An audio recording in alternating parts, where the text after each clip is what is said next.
guys, what's up? It's JB here again, and I have another saber reveal. This is Ryan Farmsworth's UltraSabers. I already forgot the name of it, but as you can tell, it's totally upgraded. It's been revamped to the fullest that we could do. We'll start with the shroud and the etching and the weathering. The shroud was done by Sean Garza, and the weathering and the stripping was done by Sean Garza. This wrap is by Defcon Bird. I applied it, and the install, of course, was done by me. And this has a Nano Biscotti version 4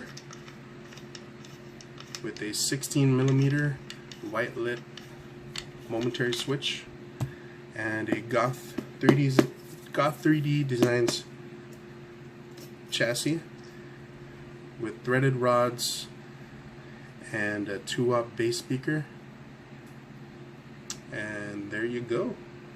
So you guys can see everything is tight knit in here because I mean there is a lot of space. So what I did was I added foam all right here, so the chassis is not moving around or budging at all. So you don't need to pull the chassis out if you're going to change your fonts. He hasn't given me any fonts that he wants to put on there, so I'm just going to do the reveal now so it's out of the way.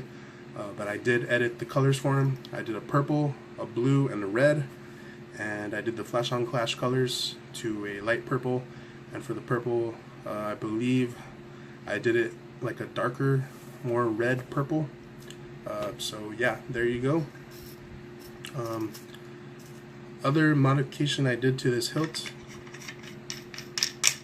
Sean Garza also actually cut down the pommel. The original pommel was like really long. I mean, the saber's already large enough as it is, but we trimmed it down some.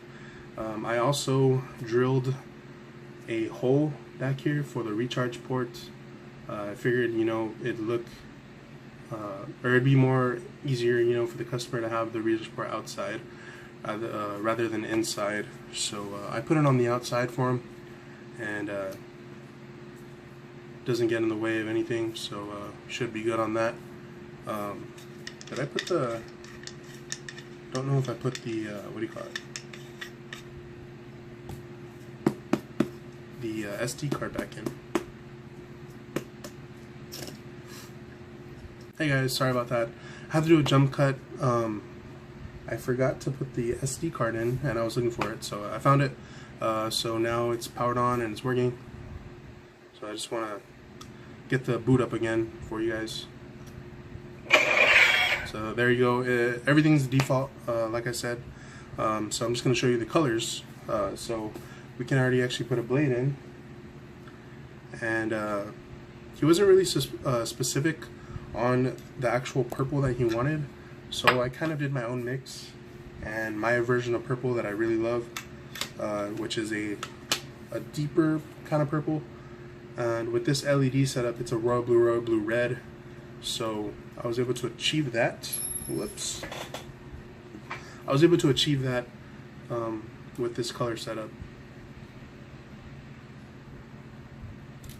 So again, Ryan, don't mess with this screw right here, this one, because that is your LED retention screw.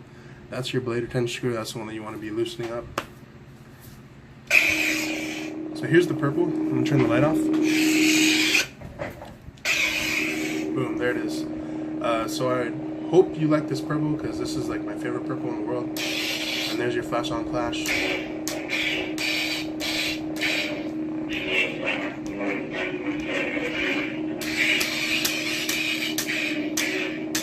It looks really good. Let me show you the red and the blue.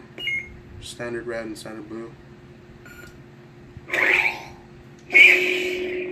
So there's your royal blue. There's two royal blues running at once at max, and your flash on clash is a light purple.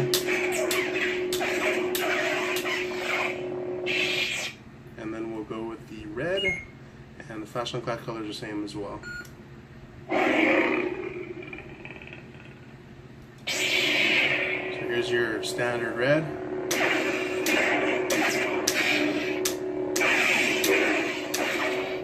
Flash on clash. So there you go. You have 3 different colors in one.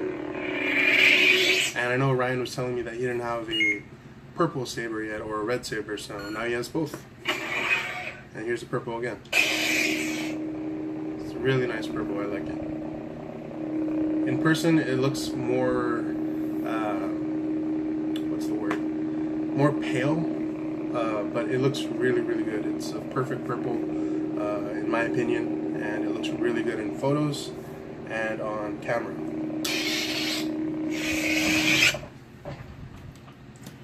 So Ryan, there's your saber.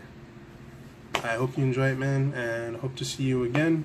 I know you mentioned having some other sabers that you might want to send in, so I'll see you guys later. Peace.